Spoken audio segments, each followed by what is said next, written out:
কয়েকদিনের টানা বৃষ্টিতে নোয়াখালী সেনবাগে নিম্নাঞ্চল প্লাবিত হয়েছে। এতে আমনের বীজতলা, মাছের খামার ও রাস্তাঘাটের ক্ষয়ক্ষতি হয়েছে। এরই মধ্যে প্রায় ৮০ হেক্টর জমির আমনের বীজতলা তলিয়ে গেছে। ডুবে আছে শিক্ষা প্রতিষ্ঠান সহ রাস্তাঘাট। বৃষ্টি অব্যাহত থাকলে ক্ষতির পরিমাণ বাড়ার আশঙ্কা স্থানীয়দের। নোয়াখালী সেনবাগ থেকে জাহাঙ্গীর পাটোয়ারির প্রতিবেদন, জানাচ্ছেন নাদিরা সুলতানা। নোয়াখালী সেনবাগের অধিকাংশ এলাকায় এখন পানি। ডুবে আছে বসতবাড়ি, রাস্তাঘাট, স্কুল, কলেজ, ব্যবসা প্রতিষ্ঠান। গবাদি পশু নিয়ে বিপাকে রয়েছেন স্থানীয়রা।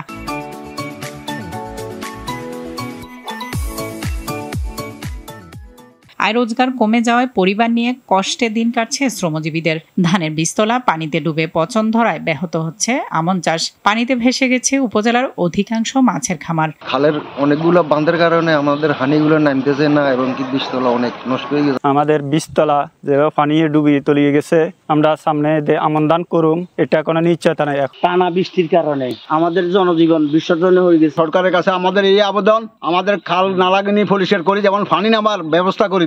সেনবাগে চলতি বছর প্রায় ৮,০০০ হেক্টর জমিতে আমন চাষের লক্ষ্যমাত্রা নির্ধারণ করেছে কৃষি বিভাগ। এরই মধ্যে ৮০ হেক্টর জমির আমনের বীজতলা এখন পানির নিচে। আমাদের কখন পানি অপসারিত হবে সেটাও সঠিকভাবে বলা যাচ্ছে না। পানি নামার সাথে সাথেই তাদেরকে আমরা আগাম রবি শাকসবজি করার পরামর্শ দিয়ে যাব এবং এক্ষেত্রে যদি আগাম রবি শাকসবজি করার জন্য কিছু প্রণোদনা দেওয়া যায় তাহলে এক্ষেত্রে কৃষক উপকৃত হবে। এদিকে দুর্গতদের সহায়তায় পাশে থাকার আশ্বাস দিয়েছে স্থানীয় প্রশাসন। নাদিরা সুলতানা, RTV।